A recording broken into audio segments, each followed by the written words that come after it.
got to win the midterms. Because if we don't win the midterms, it's just going to be, I mean, they'll find a reason to impeach me.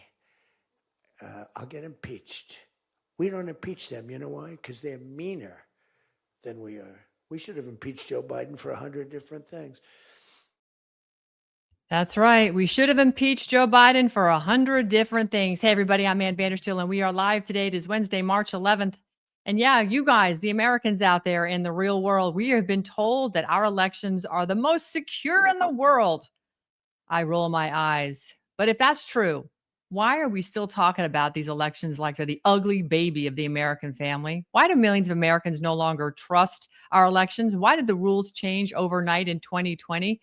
Why did the counting stop in the middle of the night? And why do the same people who tell us fraud never happens also tell us we're not allowed to ask questions? Well, this afternoon, we're going to be talking to a friend of mine, somebody who I have the utmost of respect for, somebody who has made a name for himself in election integrity. He's a man who approaches elections the way a military intelligence officer actually would approach a battlefield. Seth Keshel. His studies, he has actually studied voter registration data, demographic movement, and county level voting patterns. His conclusions? Well, if you want to understand elections, stop looking at the polls, look at the data, look at the system, and look who controls the counting. Because Americans can't trust our elections, which frankly we can't, and I don't think anybody should have trusted the midterms at this. I'm sorry, the some of the primaries that have gone on for the midterms that we have coming up. How do we even trust the government that comes from this? Do you trust the government you got? Do you think you're getting the government you voted for? That's why this fight has mattered. Seth Keshel is a former U.S. Army intelligence officer who has served in Afghanistan and later became one of the most recognized election data analysts in the country. His unique approach applies military intelligence methodology to election forecasting. He's analyzing voter registration trends, demographic shifts, and geographic voting patterns. His work gained national attention after accurately forecasting multiple state election outcomes. He's the author of The American War on Election Corruption, a book that examines the vulnerabilities of modern election systems and proposes strategies to restore trust in America. Seth, thank you so much for joining me today. I really appreciate you being here. It is always good to have a friendly on the show. And it's been a minute, but we've all been trying to save the world for so many years now, and I appreciate you having me back on. And hello to Ann's audience; it's good to see you again. Yeah, Seth, you have, I remember meeting you years ago in Tampa at an event where we were sort of sequestered. I want to say blindfolded and thrown on a bus where we got to, collaborate together. And you haven't stopped. I mean, a lot of us have gone off, and I cover a lot of different news subjects. So, I haven't been primarily focused on elections like you have, but I've covered it because it's something that is still not addressed. It's very worrisome to me. But in the end, you have gone on and become an expert, somebody that I think people around the country respect, including the president. You've written a book about it. It is a bestseller. Look at this, The American War on Election Corruption. You've got an Amazon #1 bestseller, and this book only just launched. What first of all went through your brain when you decided to tackle this subject into a book form? Because it's a monster subject, and people have a lot of misunderstandings about election integrity. So the book just sort of happened. I have always been asked, I've got the best-selling Substack out there. It's captaink.us. And people like to follow along because I provide actionable information, actionable intelligence on current events and on things that people care about the most. It's timely. Right now, I'm putting out about 3 articles a week, and my subscribers care about forecasting. They care more than anything about getting around the ridiculous efforts of the mainstream media to deceive and promote only their viewpoints, which has extended to elections. So at the end of August, a friend of mine named Larry Schweikert, who's a historian and a former professor, who's written, by the way, for your homeschool crowd out there, The Patriot's Guide to the History of the United States. It's an essential item for your homeschools, for your bookshelf. And Larry was talking to a publisher, and we were discussing the way I forecast elections, or Larry and the publisher were. And he asked Larry, that publisher did, if I had a book in me. And I'd always told people previously when they asked if I was going to write a book that I didn't think that it was time to write a book, that I didn't think I'd reached the point in my life or in my story in which I needed to put a punctuation mark and move to another chapter. But it just so seemed that with Trump back in office and election integrity back on the hot seat, so to speak, that the time was there to recount lessons from the previous 3 election cycles, especially, and understand how it is that elections have changed from something that was easily predictable and understandable to this game. It's just a game of ballot collection in most of the states at this point, where the voice of the voter is no longer relevant. So that was where the idea for the book, The American War on Election Corruption, came from. And Hmm. it's taken on a life of its own. But writing a book is a challenge. It's something that I did not expect to be as challenging as it was. And I'm somebody that has a pretty high acumen for writing. Yes, you do. Your Substack is on fire, and I think you found sort of not want to say your hidden talent, something that I didn't think you knew you could exploit the way you have in a way to disseminate information. Which, as we were talking off camera, what I love about this book is that you humanized it. It isn't a bunch of statistics and who done it's really you personalize it. You bring a lot of your personal story into the book. So for the for the average person who just goes, well, did we win or not? And did they steal it or not? I guess I want to see the data, but it's kind of like they don't care because it gets too technical in some aspects and it's too complicated. It seems like it never gets solved, but you present the information in such a way that you bring people into who you are and you sort of become, I don't want to say the superhero in the book because you don't portray yourself as such, but to me, because you digest the data and you present it in a way for the layperson, you are a superhero because this is a topic that most people go, oh, this is just, status quo. They're going to steal it. They're going to steal it. You actually have some approaches that I believe that we're going to talk about a little bit later on. But I want to talk about your intelligence officer background because you actually approach this whole election integrity and election thievery like an intelligence officer approaches a battlefield. Where did that mindset come from? Why did you decide to apply your background into this domain? I think that the hand of God has steered my life to be what it was supposed to be, Wow. and that includes a lot of low points. And when I if you say that I portrayed myself like a superhero, I think that what I really wanted to drive home first and foremost was that you don't have to be who you were when you started. Life is Right. this constantly changing. Um, Evolution, in a good way to say that word, into what you're supposed to be. Now, I was a kid that had the same brain then that I have now, that was able to discern things out of numbers that other people just couldn't see. I loved statistics in baseball, and that's why the game baseball is my favorite sport. My dad and I I grew up going to games with my dad, watching MLB games, enjoying the pursuits of all the historic records. I saw Mark McGwire in person hit his 70th home run in 1998. Of course, that was artificially inflated, but the that was never translatable for me onto success in the field. I was not a graceful kid growing up. I grew really fast, had a lot of ear problems, and I was not able to play at a high level. And as I went through high school and college, I was working for my baseball teams because of the stat brain that I had, and really wanted to work in the game of baseball. In college, I was part of the Ole Miss baseball program as a stats guy, and never could catch on because those jobs were really full of former player types. So I wound up going in Army ROTC, wanted to be a military intelligence officer, and it's not all James Bond work, by the way, and wound Yeah. up going the hard way to getting reclassified into intelligence after I was first supposed to be an artillery officer. And my job was very much like I have it today, seeing the battlefield from a 30,000-foot view, looking at strategic ways to solve problems. And that was our job as part of an aviation brigade in Afghanistan, was to understand that in a way that supported local forces, coalition forces, Afghan National Police, Afghan National Army, and then condense all this information, data and information, statistics, into intelligence that would aid operations, keep our soldiers safe, and help with offensive missions. And that gave me the ability to understand 3,143 counties and independent cities in the United States, how they relate one to another, and what is the Mhm. best way to start unwinding the problem. Because the problem ultimately can be defined as the American people don't trust the elections process.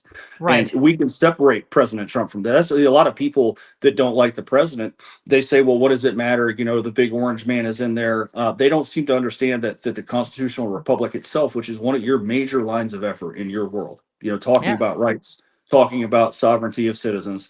And if you don't have faith that the process of self-government is even tenable, um, then you really don't have much of a foundation. You're right. You're right. You argue, in trying to look through see the forest through the trees at that 30,000-foot view, you actually argue that voter registration is a far better predictor than polling. Why do you say that? It signals intent. Polling is It's not completely useless. I will look at polls if they're about topics or sentiment. What do you think about the military effort in Iran? What do you think about this about abortion? What do you think about the percentage of people that think elections are corrupt, which by the way got as high as 2/3 of the public in the Biden years. So polling for candidates, though, you have a lot of issues. Number one, the sponsor for the poll is going to pretty much say, I need this poll to show my guy close. So if it's a real big underdog campaign and they can't win, they're going to try and show you internal polls that are like, man, we're 3 points off, so send us some money. And then, of course, if you've got the favorite campaign, they might show blowout margins to discourage the opposition.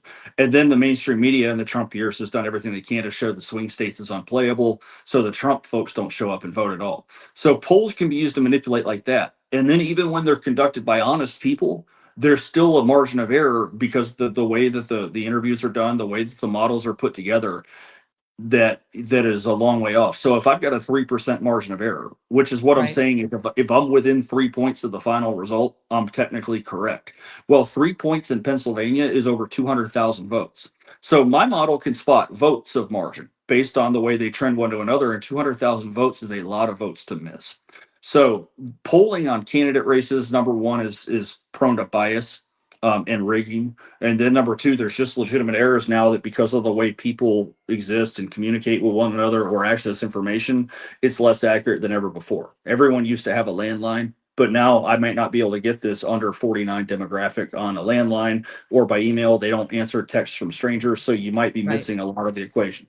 So the voter registration, though, when I look at the change in voter registration, so if I look from 2020 to 2024 in every state, except Colorado, of course, is trending more Republican than it was in 2020 or less Democrat, then that is an active sign that the current administration, which was Biden at the time, is losing ground with voter registration and the sentiments of voters. And he only won by 42,918 votes over 3 states. Otherwise, it would have been a tied electoral college. So that's the way, Florida was R +8, Republican +8% when Trump won it in 2024. Now it's over 11 points. That is showing you that the people that are registering to vote are overwhelmingly more Republican. So I would expect a larger Republican margin in the next presidential election.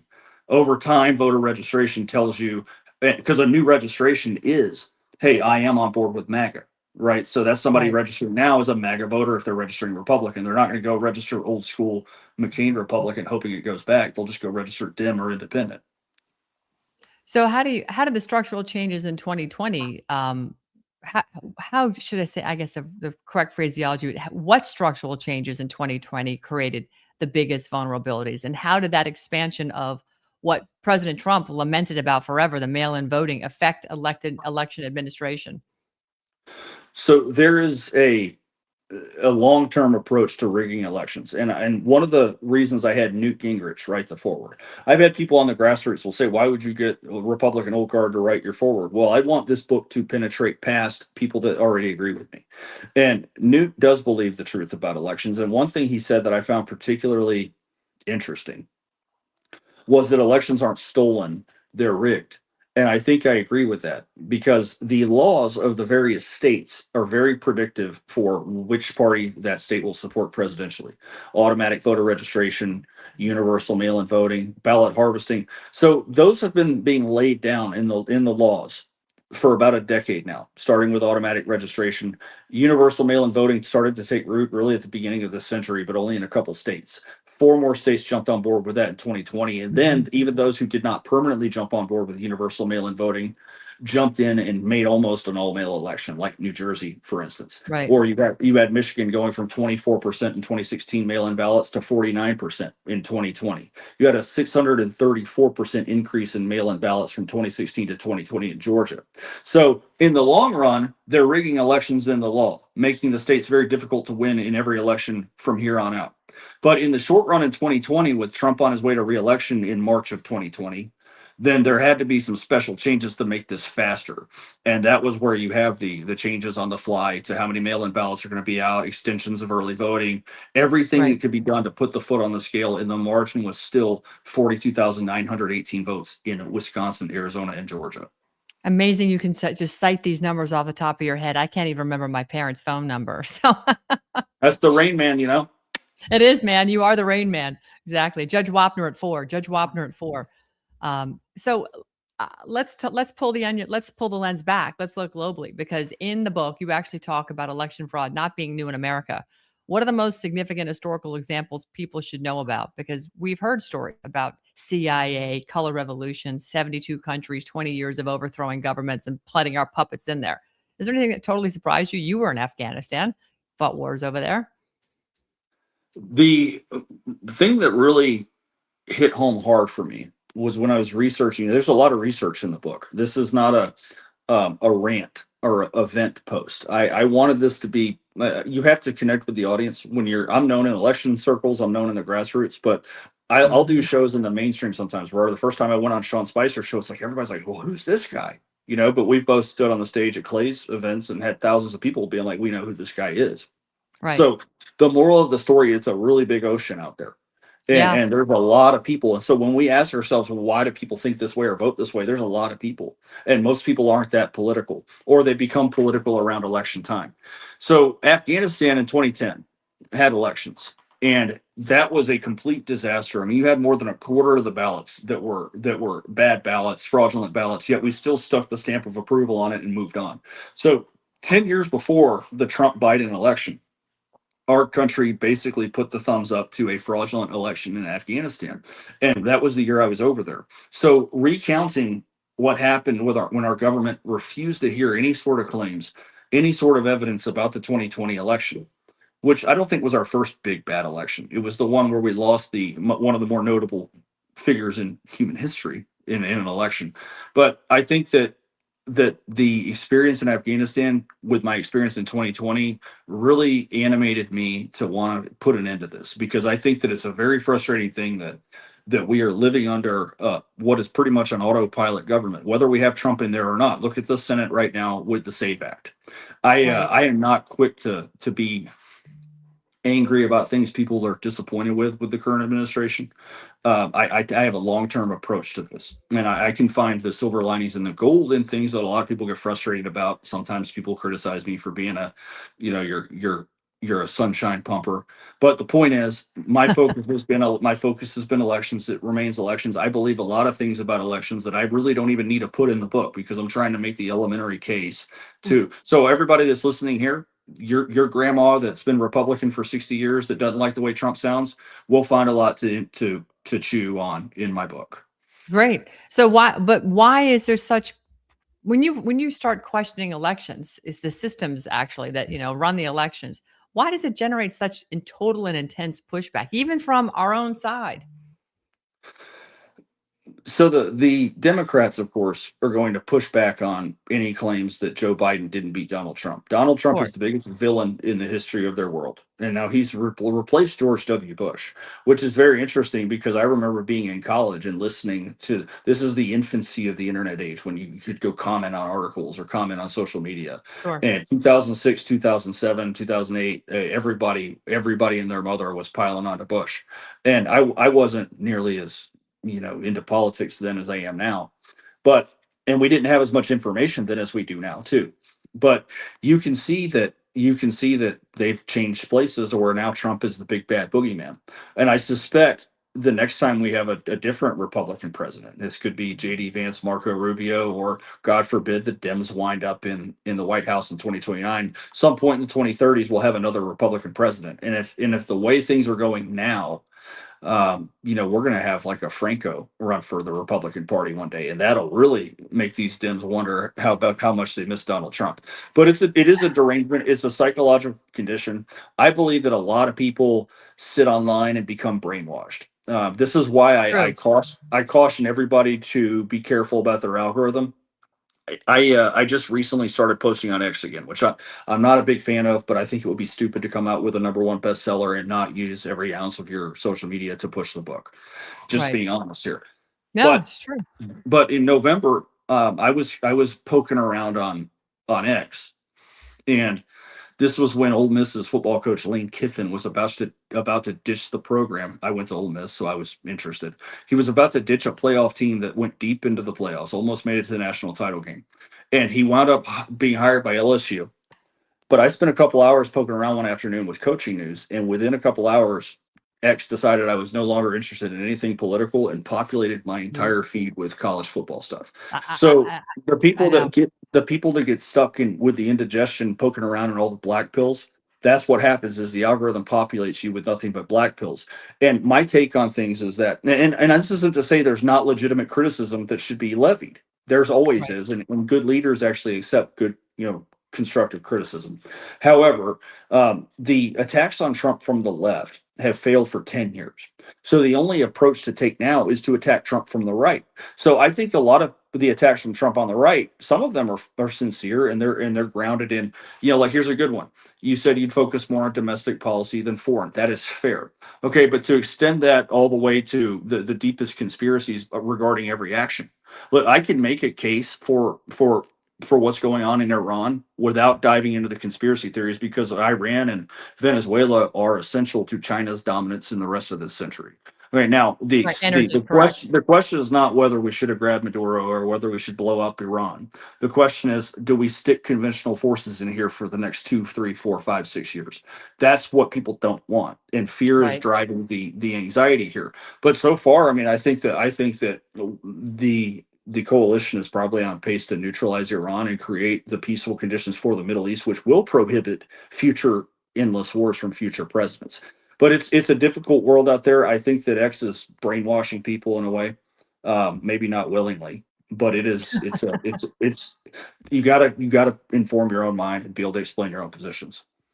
All right. So I want to get your expressed help on educating Americans in terms of what they must do to help garner a real election integrity, where we feel that we could not feel that we know we can trust our elections and that we're part of the process. I mean, do we need to, talk to me about citizen election oversight, what it means to have integrity in voter registration. In other words, clean voter rolls, counting, et cetera. Walk us through what we should be doing. Because everybody, local action, national impact, General Flynn, you can be a poll watcher. You can do a lot of things to facilitate election integrity and also call it out when there isn't any integrity, like pizza boxes up on the windows and you can't watch them counting votes, that kind of stuff. Exactly. Exactly. So first thing people need to square is that all throughout human history, people in power have done everything possible to stay in power. And in the old days, when a new king would take over, they would put to the sword everyone from the previous ruler and his family. And the development of suffrage and people voting was supposed to offset this violence and fighting it all out in the street. So we have a right to free and fair elections, and one fraudulent vote cancels out one legal vote. So we need to understand that it is natural to expect people to do anything they can to rig the system to win. And if they can do it quietly without being caught, that is the goal. So right now, the way to do that is by messing with the laws. Why is it that Florida criminalizes ballot harvesting as a felony? But you have other states where it's Nevada, it's wide open, Wild West, where you can harvest as many ballots as you want, and it counts. Mhm. So we have something that is a problem waiting to be fixed and needs to be fixed, where the states are writing on the elections clause of the Constitution, where they can make their own laws on elections. However, the feds have power too. And Ken Paxton's case in 2020, Texas versus Pennsylvania, came out when Trump was still in office, was the best case for this, where he said his office alleged that Pennsylvania, Michigan, Wisconsin, Georgia, their miscarriage of their own election laws disenfranchised Texas's 38 electors. Naturally, the Supreme Court said that they don't have standing and threw it out. 20 other states joined that lawsuit and it just got tossed. When you had so many, even 44% of Americans in November 2020 thought the election was stolen. So it wasn't an insignificant number. Now, thanks to election integrity folks, that number got way up there over 60% eventually, and with Biden's own incompetence. So people have to understand the way that the elections are corrupted. Whether you believe more in a machine heavy theory, which a lot of our Mhm. friends do, or you're more into the mail in ballot stuff, which I am, then they all stem from the corruption of the voter roll, which Right. ties very neatly into all the Somali fraud that you're seeing, because it has to do with personnel, has to do with data. Same thing you see with the way the Democrats, or even some Republicans, use smurfing to raise $1 from this guy, $1 from that guy, and you have to see where it originates from. And the problem here is that there's not much justice to be found in the court systems, and people clean out like this comment that just came across. You've got dead voters being removed and then added right back in, or Right. you have processes that where you can submit bad registrations to the county at certain meetings, but they've already populated 100 more that are bad registrations by the time you get two off. So Right. it's like eating Oreos while brushing your teeth. But people are not engaged, and I will tell you that, and it's a frustrating thing because the engagement that we have to have is a political engagement, Yeah. and people are black-pilled about politics in general. But I guarantee you, if we would have had the internet in 1787, politics was just as disgusting then as it is today. So we have less than half of precinct committee man spots filled all throughout Arizona for the Republican Party. Is that a All right. structural vulnerability that is of most concern to you, or what would be the most concerning structural vulnerability? What do you mean by structural vulnerability? Well, precinct committeemen, I mean, poll watchers, the voter roll database. These are all Mhm. structural towards facilitating good and safe and clean Right. elections, right? I guess to boil back down to my real ideology for solving problems. There's two ways to solve America's problems. One of them is violence. Okay. Now, for those of you who are watching that might want to try to write this up, this is not advocating for violence. This is Right. saying like no Christian or patriot should push for violence as your first resort for solving anything. You should be prepared for dealing with it because it breaks out in all the Democrat-run cities. But Correct. the other option which should be chosen, which is America's way of solving problems, is the political system, which is broken right now. But it works sometimes because in the Texas primary, Steve Toth, who I know, good man, beat Dan Crenshaw by almost 20 points. Okay, and Mhm. got rid of Crenshaw, and Toth won a majority outright on primary night. So by a massive margin, the voters of that county, mostly Montgomery County, part of Harris County, ran Ben Crenshaw out on a rail. So why does it work there, but it doesn't work in other places? Now, some of it is corruption of the law of the voting, but there's disengagement. You know, people that are upset about the Ken Paxton and John Cornyn situation. Turnout was Yeah. extremely low. Now, Yeah. Cornyn hammered Paxton with 60 million in attack ads and damaged him significantly. So Paxton underran his polls by at least 6.5 points, if not more like 10 points. So now the president's in a tough decision because Cornyn even won a bunch of rural counties in Texas. You wouldn't have sold me on Cornyn winning rural counties if there wasn't a lot of damage done. But people can't complain if they didn't go vote. And part of the voting, the blocking and tackling of elections is getting out the vote. Because Mhm. you and I are going to vote because we care and we're That's informed right. citizens. Right. But then you have other people that usually vote, and then you have people like that vote once in a blue moon. The Dems have figured out how to get the once in a blue moon vote out by harvesting their ballots passively, right? So they no longer need these people to care like they needed them to care for Obama and come out with 69 million votes, way ahead of its time. So we have an engagement problem first and foremost before we complain about any of the corruption, because if the people that are upset about the outcomes aren't willing to involve themselves, they're not willing to donate funds to good candidates. Well, let me tell you why good candidates don't run. I'm married to a great candidate who's an office holder, but we don't have a lot of money. We don't take big lobbyist funds because we don't want to be controlled. Rachel doesn't want to be controlled in her votes. So we're people funded, but we have a skinny war chest. And we have to be very careful about how we spend. Meanwhile, the Dems come in with massive funds. And they're going after our seat this year. So if people don't want to donate and people don't want to go knock doors, and the candidates are always busy putting up their own signs and knocking doors, look, then you're behind the power curve right away before we even start worrying about the corruption. Yeah. Oh, sorry. Did I lose you? I'm still here. Oh, okay. Sorry. It sounded like I lost you for a second. I apologize.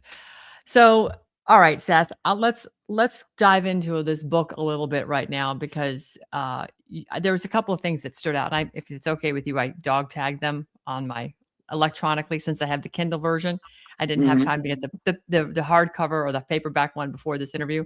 And I did read it. By the way, folks, I read this book in about a day and a half, not a full day. It wasn't like 18 hours. I probably read the book in about 5 hours. I broke it up and I read it on Kindle. It's a really good read. And like I said, it's easy to read because it's not just chock full of statistics and data points. It's actually humanizing it. And you actually talk about some people that are, good friends of mine and yours, General Flynn, your first contact with him in 2016 and later comms during the 2020 election aftermath. And I highlighted this right here. I had first messaged General Flynn on LinkedIn in June 2016, thanking him for his role in drawing needed attention to the Hillary Clinton email scandal, which foisted a major counterintelligence threat upon the country. Keshel then recounts Flynn's response, encouraging support for Trump. Flynn reply quote in the book is, "I'd ask you to encourage people to vote for Trump. Our country needs fresh leadership." You then went on to message him in 2020, and this is what led to you collaborating with Patrick Byrne and Sidney Powell and others in General Flynn. Can you kind of give us sort of that history a little bit, because it's really unique, frankly, and it set the tenor and the tone for what became the next 4, 5, 6, now whatever, how many 6 years later of fighting for this quote election integrity. For sure. Well, in 2016, I cared about politics. I was part of a Texas project called the Convention of States Project. I know a lot of good people in it. I know a lot of good people that oppose the Convention of States Project. But that was my first foray into Texas politics. Yeah. And I, as a former intelligence officer, I admire General Flynn, and because, of course, the thing that people don't understand about General Flynn, with all their theories about the guy, is that yes, he was a Democrat. He was an Irish Catholic Democrat from New England. I actually Right. just met one. I just met one in a hotel last week in Phoenix who was from Boston, and talking to him, it's like, why are you not a Republican? But that's how they're raised up there. All right, and that's just how it is. And like, so what happens when a president needs to appoint a flag officer, so a general or an admiral, to a high post? He goes to his people and says, find me somebody for this position. And those people, of course, are going to prefer a person of their own party. Now, Obama got James Comey for the FBI, who was a quote Republican, right? But he's a Mhm. member of the Uniparty. But typically, Yeah. the president's going to find a Republican if he's a Republican president, and the Democrat's going to find a technical Democrat. My experience with General Flynn, even to this day, is he's not a political guy. He is not a political guy, and that is a credit. He's not really nose up in the political stuff, but so I don't think he voted a lot based on what he's shared with me over the years. But either way, he came out on a list, and there's only so many 3-star officers that are available for an assignment right now. So a list might have gone to Obama with a couple of names on it. Okay, well, let's put him in. Obama, of course, warned Trump, don't hire Michael Flynn. So I think Right. that when General Flynn came out and said that ISIS is going to take over the Levant because of the way that we're running this thing, like, he was just calling balls and strikes fairly. I don't think that he was Mhm. read on to, you need to be a political ass kisser, and do everything for the administration. So bad bedside manner, like, that's what intelligence officers do. Like, the job of an intelligence officer is to inform the commander to help him make his decisions on real information.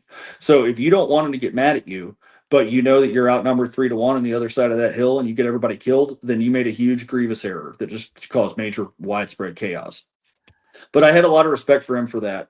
And I just sent that one message because it was, he was commenting a lot about Hillary's emails, and a lot of people up until Comey let her off the hook thought that was going to cripple her campaign. That's So, exactly what we thought. I'll never right. forget where I was when I learned that he wasn't going to let it cripple her campaign. I was throwing things at the television. I was so pissed. So any green suitor, any military man who did what she did would never get out of prison. You'd be buried underneath Leavenworth prison. That is Yeah, for so sure. just if you walk out of a skiff in the military, you have so many cargo pockets on those uniforms. If you so much as walk out of a skiff with a printed out piece of classified information in your pocket on accident, and it gets found out, it is a significant emotional event. And it is a serious problem. There's an investigation into you, whether you should be able to keep your clearance. And then, of course, they're going to interrogate you to make sure that you don't have you weren't trying to leak information. That's if you make a mistake and walk out with information. So that is not taken lightly, but to set up your own server in your own bathroom to process all this information. Look, even John Kerry said that when he was Secretary of State, he wrote every email expecting the Russians and the Chinese to read the email. So he would write his emails as if they were going to read it. So he would withhold Yeah. certain things and observe need to know. That's John Kerry.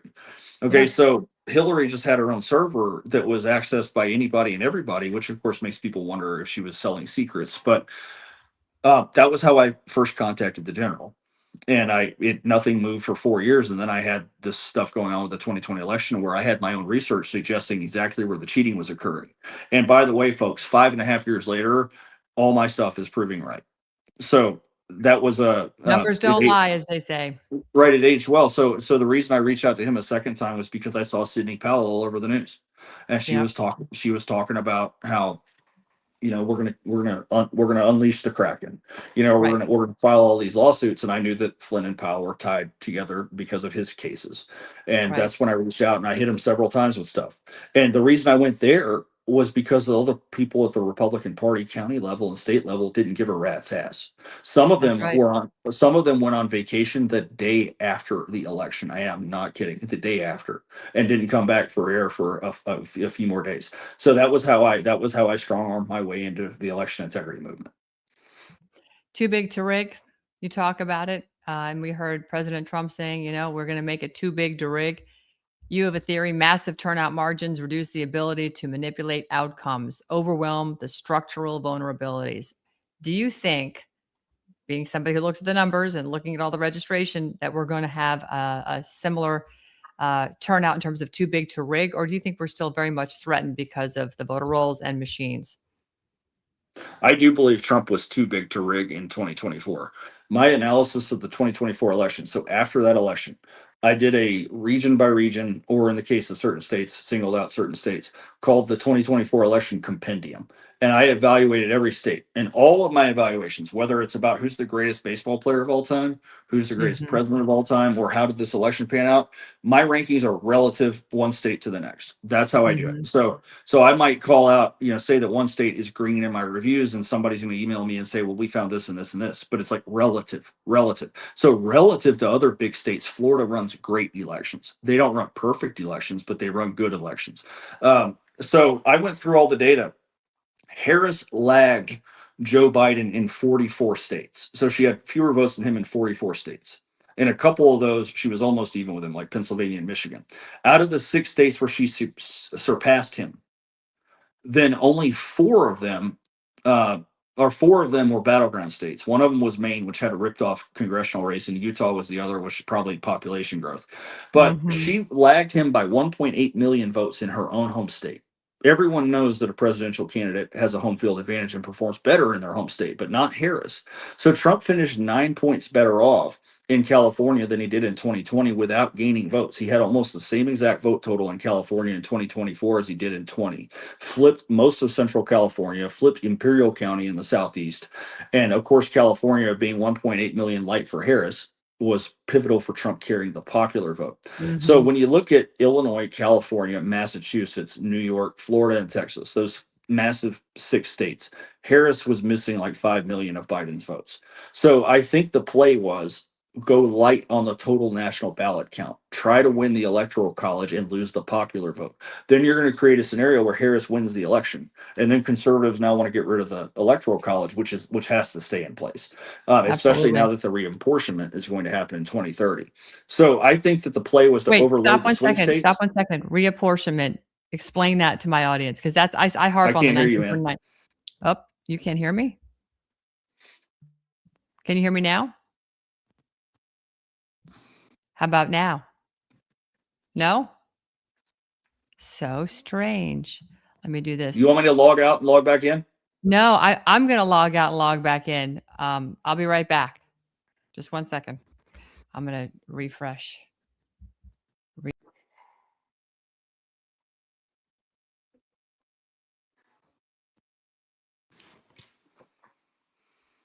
Okay, that should be good. Is that good? I'll come back in. No, I think it's me. Is that better? Want me to come back in? Yeah, you can try. I don't know what's going on. Yeah, go out and come back in. Sorry, folks. I don't know what's going on here. Hang on. We're going to figure it out. I'm not sure what's going on. Audio. Yep, it's working. Test, test, test. All right. Can you guys give me a thumbs up in the chat if you can hear me? Give me a thumbs up. Can you hear me now? I hear you. Okay. Oh, maybe it was on your end then. I'm sorry about that. Okay. So where were we? we were talking about too big to rig and the apportionment, and I said the 1929 Apportionment Act is a big issue for me. I talk about it all the time, how that was totally, we should never have done that. It's easy to buy 435 members of Congress, not so easy to buy 6,600 members if we actually had true apportionment. So the 2030 apportionment, tell me what that means to my audience, because I don't know if they know that.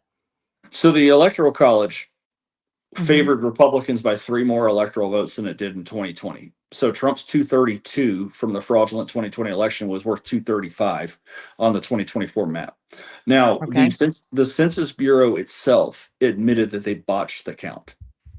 So they admitted that they undercounted mostly red states and overcounted mostly blue states. I redid the math on the trends for population, and my estimate suggests that the Dems are 12 to 16 electoral votes higher than they should be based on the population apportionments. And this is with Is that me. a reflection of the illegals that have come in our country, or what is that a reflection No, of? so first off, I am giving them the illegals, and even with the illegals, they're still 12 to 16 too high.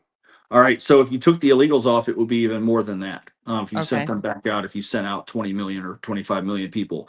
So the Dems are at least 12 to 16 electoral votes overrepresented, which is the size of Michigan or Georgia or North Carolina. So if the Dems lost their illegal alien population, that would probably double. So the Republicans would probably gain 25 or 30 House seats and electoral votes. So an electoral vote count. So if Texas has 38 electors, well, every state starts with 2 because they have 2 senators, and then however many the difference is how many House reps you had. So Texas had 38 in 2020, so that's 2 senators and 36 House reps. Well, they went up to 40 electoral votes, which is 2 senators and 38 House reps. Some states like Florida were squeezed. I think Florida only gained 1 electoral vote, and so 1 House rep. But theoretically speaking, if the population numbers are fixed and the census reapportionment and the reapportionment in 2030 will account for continued growth of places like Florida and Texas and Montana and Idaho, and they will be taking from Rhode Island or New York or California, you're going to swing the Electoral College, where the standard Republican presidential nominee might basically be starting an election with 250 electoral votes. So that's why the apportionment really matters, and that's also why the census is botching counts. The census director resigned in 2025 as soon as Trump was about to take over because he was going to have to own that mistake.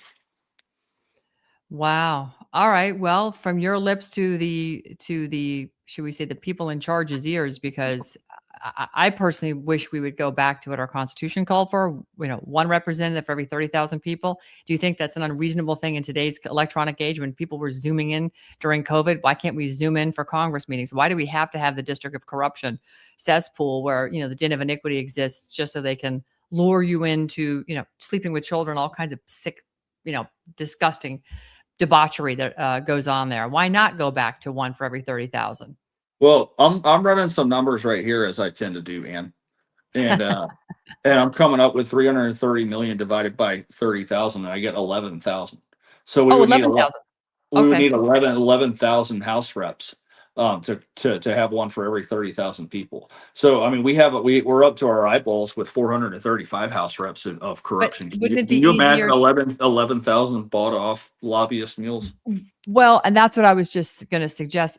Do you think it's reasonable to think they would be able to buy off 11,000 people versus 435 or 535?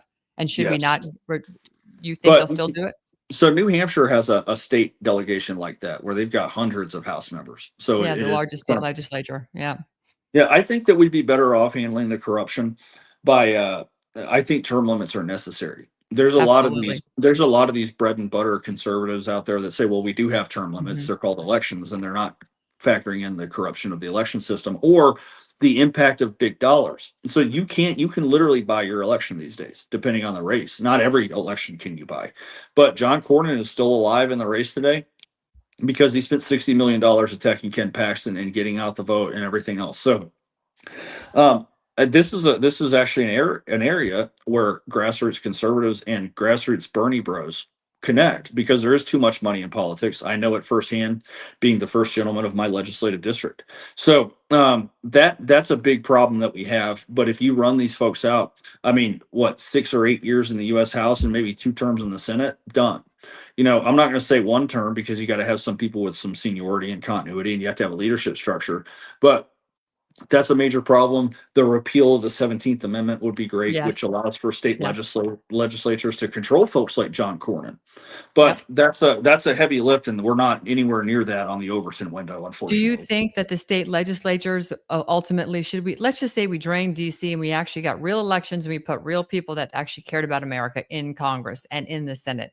Do you still think that we need to adjust the same policies for election integrity to the state legislature? Because from where I'm sitting, they're just equally as corrupt, including my own Republican Party of Florida.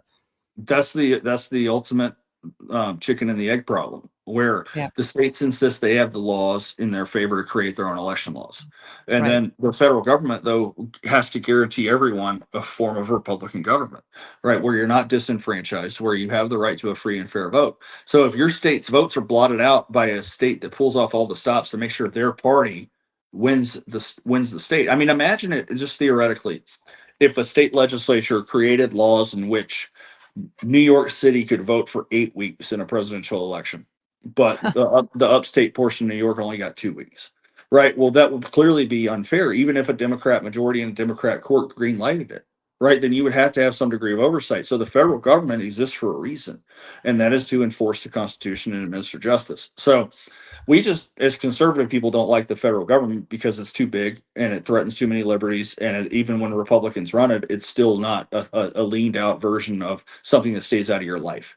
So there is a role for the federal government to come in with lawfare and smash the corrupted elections, mail-in voting, automatic voter registration. We have voters in Seattle that are probably liberals going to the press with their 16 ballots. And of course, I reached out to one of them to get an interview for my book. And this woman had been long gone, probably told to shut the hell up. But Right. states are disenfranchising other states with the way they run elections. There's Right. very rarely been a period in American history in which you have a massive block of 18 states that never changes the way they vote. And now That's here right. we are. And here we So are. so we start the election with in a major hole. I mean, the Republicans in 2016, other than Trump, were trying to win the George W. Bush map, which was worth 285 electoral votes with no margin for error.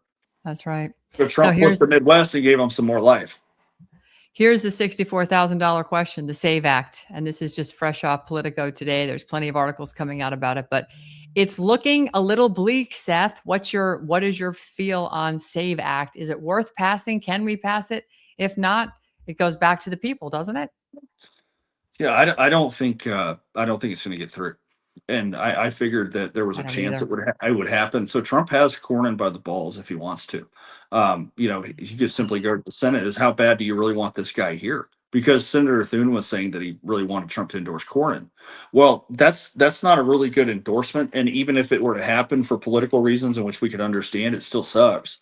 But I would say that yes, if you got the SAVE Act, it would be worth suffering another 6 years of a weak senator. He only has so much power and influence. But there is we should probably have more than 60 Republican senators out there if you fix the 2020, 22, and 24 elections. I think my count was 62 at minimum. But you would still have people playing games. You'd have a few people not wanting to get it across, and they would say that we don't have 60 votes. So I'm wondering if we even had 85 Republican senators, if they would figure out a way to not pass legislation people want. Save America Act is an 85-15 issue. Like this is not a contentious topic. So now, of course, they're doing the same thing our courts did, relying on the fine language and saying, well, we don't want to override the tradition of the filibuster. Here's a newsflash. The next time the Democrats have the presidency, the House, and the Senate, they will get rid of the filibuster. And the only reason they didn't the last time they had the Senate was because Kristen Sinema and Joe Manchin didn't want to get rid of the filibuster, and they're not in the Senate anymore. You took a lot of personal attacks. We all did during the shall we say the disillusionment of 2020. You had a lot of reputational risk and you faced a lot of pressure and isolation during your analysis of 2020. How did you overcome that? And, to give you the strength to be here today. I mean, you had a lot of personal challenges. And I think the fact you're able to get this book out is testimony to who you are. But what was it that was the guiding force for you through all that? There's a lot of names that I remember when I go through my phone or look through Telegram that were around in 2021 that aren't around anymore.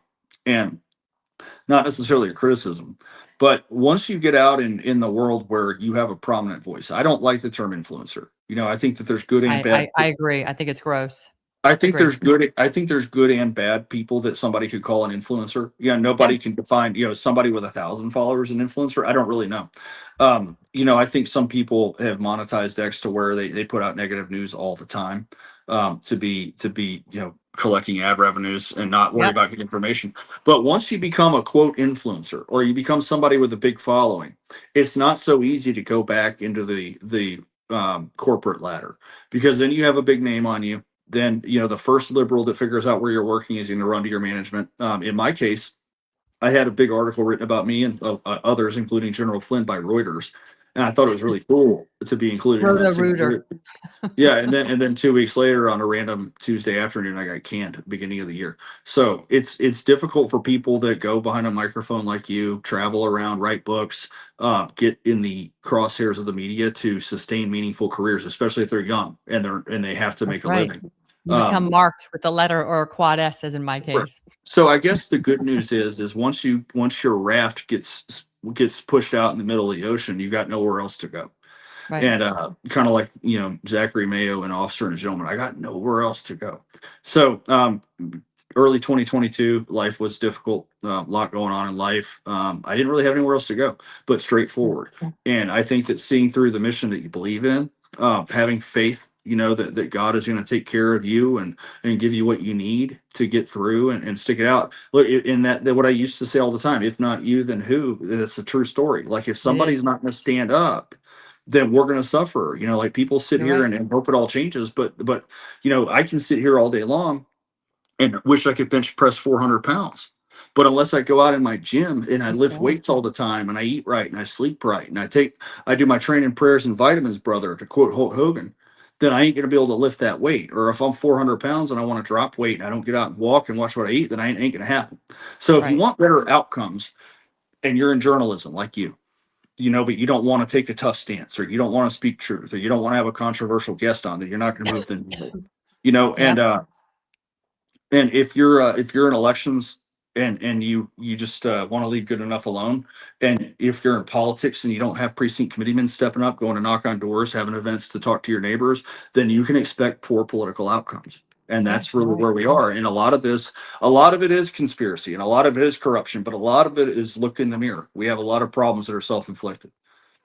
We absolutely do, Seth. We absolutely do. I just want to address Michelle Swenick's in the chat. She's, been an advocate for somebody that says, the states, and I'm paraphrasing Michelle, so please forgive me if I don't get it 100% in your language, but that the states didn't follow the election statutes, and that was proven over and over. She did so many FOIAs and all this stuff, and she was like a dog with a chew toy for years on this subject, and called a lot of people out because Trump won in Arizona, but Kerry Lake didn't. And there was a massive ballot discrepancy. I think she put 130,000 in here.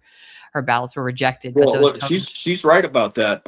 Yeah. Wisconsin has good laws on the books. Yeah. They don't follow them. So Right. she's just So what yet should we do another.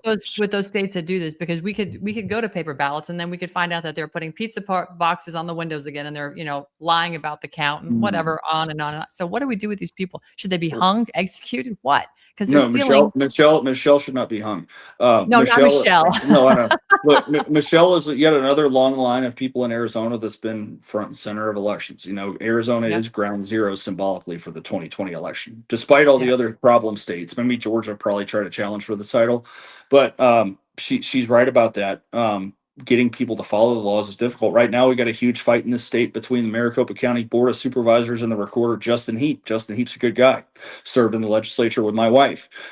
He's being really hamstrung from being able to do his job. But we have to. So the book, ultimately, to bring it full circle, is we got to wrap this thing up, I think. But Yep. I put the book out not for royalties. Obviously, I hope I make them, and make my life easier. But the point is, I want this to be able to get beyond the grassroots and into the mainstream.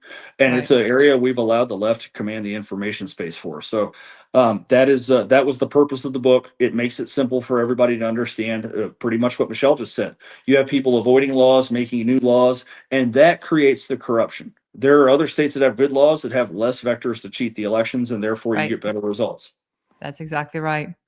It takes people with I don't know, public service in their heart, and honesty and integrity to actually facilitate elections, because like you said, you can have good laws in the books, but they don't follow them.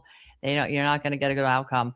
Seth Keshel, you have got an Amazon #1 bestseller on the market right now. And folks, you can go to Amazon. In fact, here it is. If you want to go to Amazon, pick up a copy of this book, The American War on Election Corruption. This is a fantastic read. I read it, like I said, it took me a day and a half and, probably about 5 hours altogether.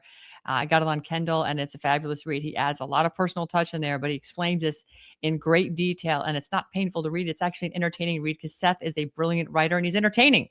So if you like what you heard here today, I encourage you to get a copy of it immediately and share it out with your friends. We've got to engage America. This is our country, and it's our country to give away, and our constitutional republic has been smothered by some bad people, and we got to extricate them quickly. Seth Keshel, thank you as always, and I appreciate you taking a little bit of time with me today. You bet, Ann. I'll be looking for your review on Amazon so they don't get bombed by the liberals. I'll get right on that. Thank you. All right, Seth, take it easy. Say hi to your beautiful wife. Will do. Okay, bye. Bye. All right, folks, what an awesome opportunity to have Seth join us today. Election integrity, it's not a Republican issue, in case you were wondering. It's not even a Democrat issue, although probably most of my audience would argue we don't have D's and R's, we have a uniparty. But it's an American issue. So without trust in elections, the entire foundation of our beautiful country begins to crack. You guys know that the right to vote only matters if the vote is counted honestly. How long have we been screaming about this?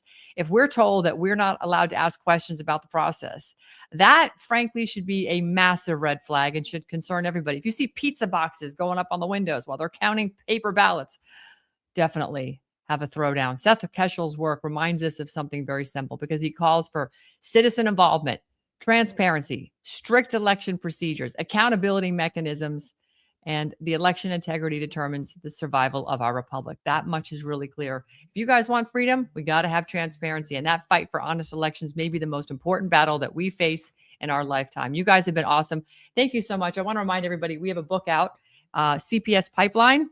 You can go to Amazon also and pick up a copy of our book, CPS Pipeline, State-Sanctioned Kidnapping. We're going to do a show on this in the near future. We're going to break this down. But for those parents who've been challenged with CPS, if you haven't been challenged with CPS, but you know people who have, this book is for you. It walks you through in painstaking detail what you need to know, what has happened, and we offer some solutions for what you can do to prevent CPS from ever being a problem in your life. Thank you so much for tuning in. You guys have a great day. Food security or food sovereignty. Every time we buy food, we choose. Glyphosate exposure is exploding, and people are asking, why is food so expensive? This is why we do what we do. Organic fields, thriving orchards, the purest ingredients straight from the earth. From our farms to your family, we do the testing so you don't have to. You save time, you save money, and our regenerative farms continue to grow. It's time to remove what does not belong. Rebuild with cleaner inputs. Support the farmers with the future in mind. This isn't a trend. It's a shift. We still have a voice. We still have a choice to vote with our dollars for a healthier America today. Tap the link. Are you ready to take your health back? At vandersteelhealth.com, I trust Purium's powerful superfoods to fuel my body with clean, plant-based nutrition. And in a world filled with toxins, Biomedic is designed to help support your body's natural detox process, even from glyphosate exposure. Real nutrition, targeted support, no junk. Go to vandersteelhealth.com and take control of your health today.